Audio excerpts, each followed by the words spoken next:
Good morning everyone.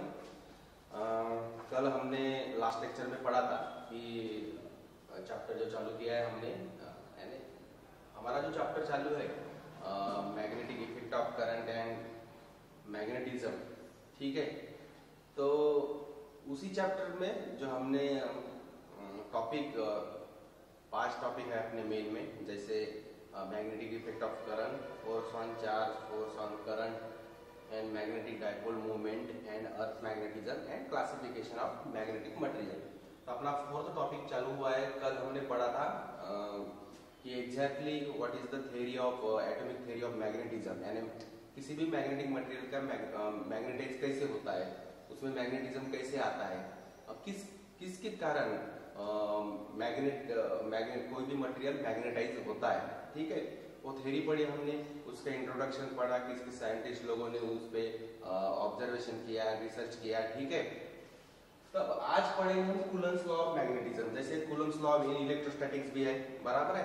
उन्होंने force के बारे में बताया था कि दो अगर चार्ज रहते हैं तो what is the charge between this two charge, force between this two charge. अगर कोई एक पॉजिटिव चार्ज है, दूसरा भी पॉजिटिव चार्ज हो, नेगेटिव चार्ज हो, ठीक है, then what is the force of attraction or repulsion between these two charge। वैसे ही कूलम्ब्स ने इलेक्ट्रोस्टैटिक्स में जैसे फोर्स का फार्मूला दिया है, वैसे ही मैग्नेटिज्म में भी उनका योगदान है। यानी उन्होंने भी फोर्स के बारे में बताया कि अगर कोई दो बार मैग्नेट, जैसे बार मैग्नेट को पोल रहते हैं, यानी डेफिनेटली वो पोल की उनकी खुद की स्ट्रेंथ रहती है, एन पोल एस पोल रहता है। हर एक बार मैग्नेट को 2 पोल रहते हैं। कोई भी मोनोपोल कभी भी मैग्नेटिक फील्ड में कभी भी मोनोपोल एग्जिस्ट नहीं रहता है, हमेशा ही पोल पेयर में रहते हैं, N pole and S pole. तो बार मैग्नेट को एन पोल रहता है, एस पोल रहता है, ठीक है। ऐसे अगर 2 बार मैग्नेट मैं आमने सामने लाता हूँ या ऐसे नजदीक लाता हूँ, तो दोनों भी एक दूसरे के मैग्नेटिक फील्ड में जब आते हैं, बराबर है, तो क्या करेंगे, ये पोल स्ट्रेन इस पे मैग्नेटिक फील्ड अप्लाई करेंगे, ये भी पोल जो है अपनी स्ट्रेंथ इस पे अप्लाई करेंगे, ये भी पोल अपनी स्ट्रेंथ इस पे अप्लाई करेंगे। तो what is the exact force between this 2 poles, ठीक है। अगर एन पोल रहते हैं, मैंने बताया कि like pole repels and opposite pole attracts, ठीक है। तो what is the force between this 2 bar magnets which given by the Coulomb's law of magnetism, ठीक है। अगर 2 बार मैग्नेट है और मैं इनको ऐसे रखता हूं, तो ये क्या करेंगे, एक दूसरे पे फोर्स अप्लाई करेंगे। तो what is the exact force between this. अगर इसकी पोल स्ट्रेंथ m1 है और इसकी पोल स्ट्रेंथ m2 है, इसकी पोल स्ट्रेंथ, इस पोल की पोल स्ट्रेंथ m1 है और इसकी पोल स्ट्रेंथ अगर m2 है, देन कूलम्ब्स लॉ कहता है कि the force between these 2 pole strength, magnetic pole strength of magnetic pole, ऐसे भी कह सकते हैं कि force between strength of these 2 magnetic pole is directly proportional to product of their pole strength and suppose ये 2 पोल r डिस्टेंस पे है, इस डिस्टेंस पे है, r डिस्टेंस पे है, then inversely proportional to the distance between square of distance between them. जैसे आपने मैग्नेटिक फील्ड में पढ़ा है कि gravitational force is equal to directly proportional to mass of 2 bodies, product of mass of 2 bodies upon square of distance between them, बराबर है, पढ़ा है ना आपने। ये ऐसे ग्रेविटेशनल फोर्स पढ़ा है आपने। वैसे ही इलेक्ट्रोस्टैटिक्स में भी आपने वर्ड पढ़ा है कि force is directly proportional to product of charge, this 2 charge upon inversely proportional to square of distance between them, पढ़ा है। इलेक्ट्रोस्टैटिक्स में पढ़ा है, ग्रेविटेशनल फील्ड में पढ़ा है। वैसे ही सिमिलरली मैग्नेटिज्म में भी force is directly proportional to the, this is the pole strength, this is not masses. जैसे आपने ग्रेविटेशनल फील्ड में 2 बॉडीज है, एक का मास m1 है, एक का मास m2 है, और ये r डिस्टेंस पे है, तो आप लिखते हो कि force is directly proportional to product of masses upon square of distance between them, बराबर है। वैसे सिमिलरली ये पोल स्ट्रेंथ है, this is the strength of magnetic pole, This is the strength of magnetic pole. This is the strength of first magnetic pole and this is the strength of second magnetic pole. ठीक है? Then force is equal to something constant. Directly proportional है तो proportionality constant रखना पड़ेगा m1 m2 upon r square. But definitely this is the related to the magnetic field. This force is related to the magnetic field. तो सबको पता है proportionality constant magnetic field में क्या रहता है mu naught upon 4 pi. mu naught gravitational field में gravitational constant रहता है. इलेक्ट्रोस्टैटिक्स में सबको पता है 1 upon 4 pi epsilon लिख दिया आप constant. वैसे ही मैग्नेटिक फील्ड में प्रोपोर्शनलिटी कांस्टेंट क्या है mu naught upon 4 pi. तो डेफिनेटली ये फोर्स इज इक्वल टू क्या आ जाएगा mu naught upon 4 pi m1 whole strength, okay, second whole strength upon distance between square of distance between them. This is the force between two magnetic pole. This is the force between two magnetic pole. अब अगर suppose इससे हमें pole strength की अगर definition निकालनी है, magnetic pole strength की अगर डेफिनेशन निकालनी है, तो what is exactly the strength of magnetic pole. Then क्या करना है कि suppose m1 is equal to m2 है इज इक्वल टू m है, पोल स्ट्रेंथ सेम है, ठीक है. और दो पोल स्ट्रेंथ का अगर डिस्टेंस अगर 1 मीटर है, कितना है 1 मीटर, मीटर, ठीक है 1 मीटर है, तो इसकी वैल्यू सबको पता है mu naught upon 4 pi क्या आती है 10 to the power minus 7 होती है इसकी वैल्यू, ठीक है.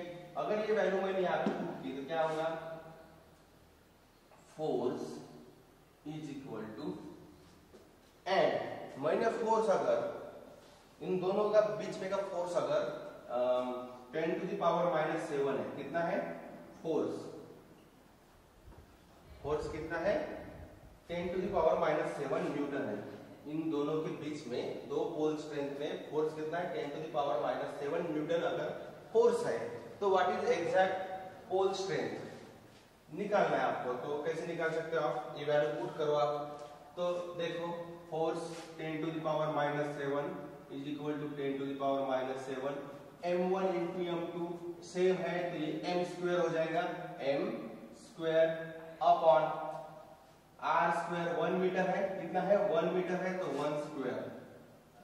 तो definitely 10 to the power minus 7 मैंने अगर लेफ्ट हैंड साइड में मूव किया इसको तो ये 10 to the power 7 divided by 10 to the power 7 हो जाएगा. इसको अगर मैंने यहाँ पे लाया तो ये डिवाइड में चला जाएगा, तो metre square is equal to क्या आ जाएगा, इसको इधर लेके आएगा तो 1 स्क्वायर हो जाएगा.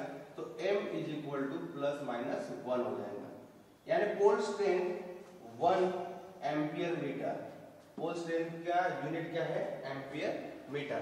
मींस कोई भी दो पोल अगर मैंने एयर में रखे, कैसे वैक्यूम में रखे हैं, और मैंने इतना फोर्स रखा है उनके बीच में, इतना डिस्टेंस रखा है और दोनों की पोल स्ट्रेंथ अगर सेम है, तो 1 एम्पियर मीटर पोल स्ट्रेंथ यानी क्या, कब 1 एम्पियर, जैसे है ना हर एक को यूनिट रहता है, जैसे फोर्स का यूनिट क्या है न्यूटन, 1 न्यूटन 2 न्यूटन, जैसे मास का यूनिट है 1 किलोग्राम 2 किलोग्राम 3 किलोग्राम, बराबर ना, पर्टिकुलर ऑर्डर में यूनिट है. यूनिट मींस उसको मेजर करने के लिए जो भी यूज करते हैं हम वो यूनिट. तो 1 यूनिट, वैसे ही 1 एम्पियर मीटर पोल स्ट्रेंथ कब होता है, जब आप दो pole strength, when the strength of magnetic pole is 1 ampere metre, कब होता है if when you place these two pole magnetic pole in air or in vacuum and the force between these two poles is 10 to the power minus 7 Newton है, और उन दोनों का distance, दोनों के बीच में का डिस्टेंस अगर 1 मीटर है, then that condition the pole strength is equal to the 1 ampere metre. ठीक है, उस पर्टिकुलर कंडीशन में इसका यूनिट क्या होता है 1 एम्पियर मीटर. कब होता है pole strength 1 ampere metre, when you apply the force और the force present between this magnetic pole is 10 to the power minus 7 Newton and distance between two poles is 1 meter. That condition the pole strength is equal to plus minus 1 ampere meter. और इसके हिसाब से वो फिर value होगा. ये जैसे जैसे कंडीशन चेंज होंगी, बराबर है, ये जैसे जैसे कंडीशन चेंज होंगी वैसे वैसे ही इस यूनिट में क्या हो जाएगा, वेरिएशन हो जाएगा, बराबर है। फिर उसी यूनिट में वो पोल स्ट्रेंथ मेजर किया जाएगा, ठीक है। उसी मल्टीप्लिकेशन में वो पोल स्ट्रेंथ मेजर की जाएगी, ठीक है। और इसके आधार पे हम एक प्रॉब्लम देंगे आपको अंडरस्टैंडिंग की ये फार्मूला कैसे यूज है प्रॉब्लम में।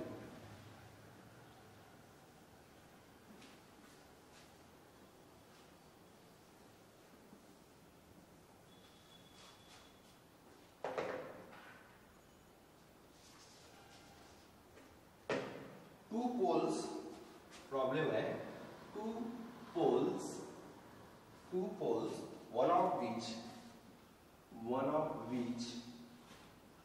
one of which 5 times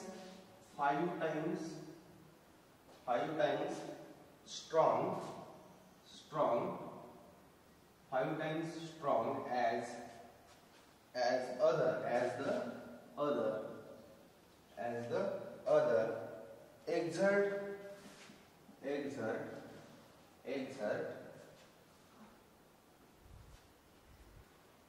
exert force on each other of 0.8 into 10 to the power minus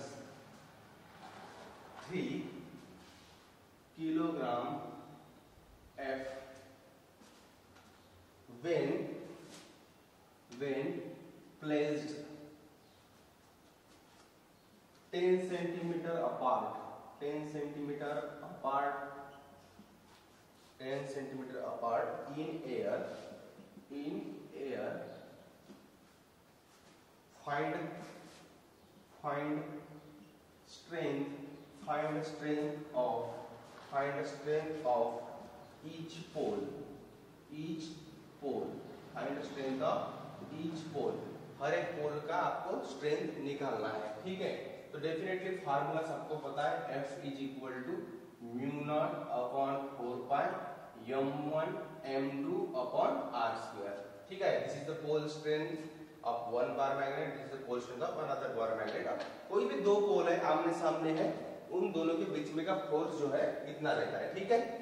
अब आपको दिया है sir two poles one of which 5 times strong as other, ये कंडीशन है कि अगर एक पोल m1 है तो दूसरा पोल 5 टाइम्स है, उससे 5 टाइम्स है, मींस दूसरा जो है सपोज m2 है तो वो क्या रहेगा 5 टाइम्स m1 रहेगा, 5 टाइम्स क्या रहेगा m1 रहेगा। अगर m1 is equal to m है, m1 is equal to m है तो m2 इज इक्वल टू क्या रहेगा, m1 is equal to m है तो m1 m2 5 टाइम्स m1 से बड़ा है, बराबर है। वहां पे कंडीशन है, देखो कि टू पोल्स है और एक पोल जो है वो 5 टाइम्स बड़ा है, आप m1 भी 5 टाइम्स देन m2 लिख सकते हो, यानी दो पोल है, अगर एक m1 है तो दूसरा m2 जो है वो m1 से 5 टाइम्स स्ट्रॉन्गर है, तो m2 is equal to 5 times m1, पर m1 इज इक्वल टू क्या है m, so m2 is equal to 5m, m1 is equal to m। Similar इस बेस पे लिखना है आपको, एक m है तो ये 5m है, ठीक है। अगर इस फार्मूले में पुट करते हो r स्क्वायर, r क्या है डिस्टेंस दिया है, दो पोल के बीच में का डिस्टेंस दिया है, दो पोल के बीच में का डिस्टेंस दिया है, सेंटीमीटर में दिया है, 10 centimetre means it is a 0.1 metre, 0.1 metre means ये r square is equal to क्या हो जाएगा 0.1 स्क्वायर हो जाएगा, ठीक है। अब फोर्स जो दिया है किलोग्राम F में दिया है, तो हमें न्यूटन में चाहिए, हमें कैसे चाहिए न्यूटन में चाहिए। तो ऐसे अगर किलोग्राम F में दिया है तो इसको कन्वर्ट कैसे करना है, फोर्स हमें न्यूटन में चाहिए, फोर्स क्या चाहिए न्यूटन में चाहिए, तो हमें 0.8 into 10 to the power minus 3 इसको 9.8 से मल्टीप्लाई करो, ये हमें न्यूटन में मिल जाएगा। इस वैल्यू को ऐसे अगर किलोग्राम F में दिया है फोर्स तो 9.8 से इसको मल्टीप्लाई कर दो, वो न्यूटन में मिल जाएगा हमें, ठीक है। ध्यान में रखना ये कन्वर्शन प्रॉब्लम में कभी कभी इस यूनिट में दिया रहता है तो आपको न्यूटन में कन्वर्ट करना है तो उसको सिर्फ 9.8 से मल्टीप्लाई कर दो, हो जाएगा। अब क्या करना है आपको,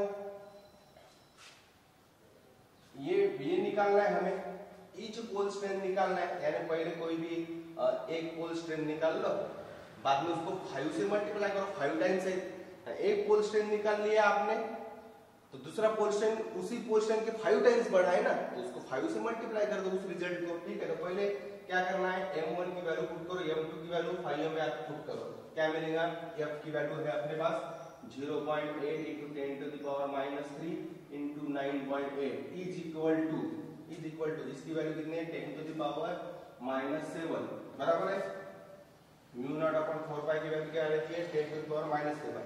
m1 की वैल्यू क्या है, m2 की वैल्यू क्या है 5m, तो ये हो जाएगा 5m स्क्वायर बराबर है ना, m1 m m2 5m, तो m into m square 5m square upon 0.1 square. अगर इसका कैलकुलेशन आप करते हो, अगर ये सभी एक साइड में लेके 5m स्क्वायर एक बाजू में रखते हो, तो क्या होगा 5m स्क्वायर, देखो इसको कैंसिल करता हूं मैं,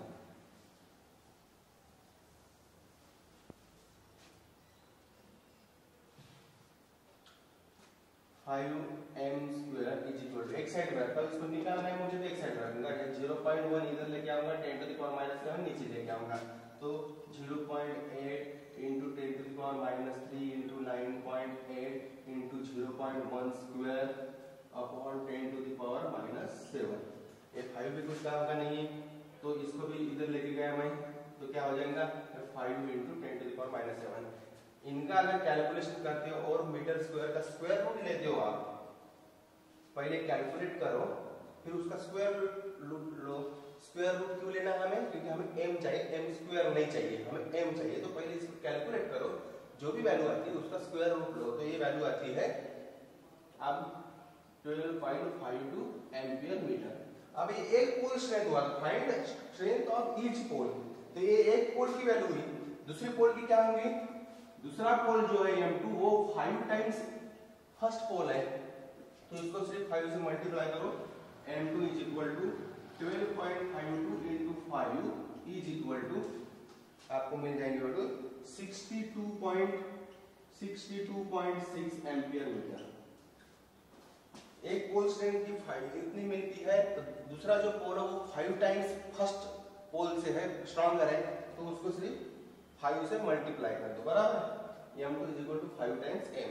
तो सिंपल आंसर, यानी आपको सिंप्लीफिकेशन करना आने चाहिए, क्योंकि यहाँ पे एक पोल दो पोल है, तो सब पोल आपने कंसीडर किया है कि ये पोलियम 1 है, दूसरा पोलियम 2 है, भाई ये जो 5 टाइम्स बड़ा है, तो मैं m1 को क्या नाम दूं, क्योंकि आप अगर m1 m2 इसमें रखते हो फार्मूले में, m1 और m2 ऐसे अगर रखते हो तो क्या होगा फिर वो, यानी आप ऐसे भी रख सकते हो कि m1 रखो और दूसरा m2 की जगह 5 टाइम्स m1 रखो, क्योंकि m2 जो है वो 5 टाइम्स m1 है, तो m1 एक की वैल्यू आप m1 रखो, दूसरी की 5m1 रखो, तो m1 स्क्वायर मिल जाएगा आपको, तो यहाँ पे m1 स्क्वायर मिल जाएगा, ऐसा भी हो सकता है। ठीक है, पर एक ही क्या बोलते क्वांटिटी में उसको कन्वर्ट करो। ठीक है, इसको अगर मैं नाम दूं m1 is equal to m, ये फर्स्ट पोल स्ट्रेंथ है, और दूसरी पोल स्ट्रेंथ है जो 5 टाइम्स m1 है, तो ये 5 टाइम्स m, क्योंकि m1 ये m1 है, तो m1 is equal to m है, तो यहाँ पे m1 is equal to m आ जाएगा। आप m1 रख के भी प्रॉब्लम सॉल्व कर सकते हो, ठीक है, नहीं तो कॉमन कोई भी कॉमन क्वांटिटी रखो m, ठीक है, m1 और m2 मत रखो, m रखो, ठीक है, यानी m1 is equal to m, then m2 is equal to 5 times m1, तो m1 इज इक्वल टू क्या है m, तो यहाँ पे क्या रहेगा 5 टाइम्स m, तो ये m2 मिल जाएगा। ये दोनों की वैल्यू, एक वैल्यू और ये दूसरी वैल्यू यहाँ पुट करो और सॉल्व करो, आपको एक पोल स्ट्रेंथ मिल जाएगा, दूसरे पोल स्ट्रेंथ 5 टाइम्स से आप निकाल सकते हो। ठीक है, थैंक यू। ठीक है, कल अभी दूसरा टॉपिक चालू करेंगे हमें। ठीक है, थैंक यू।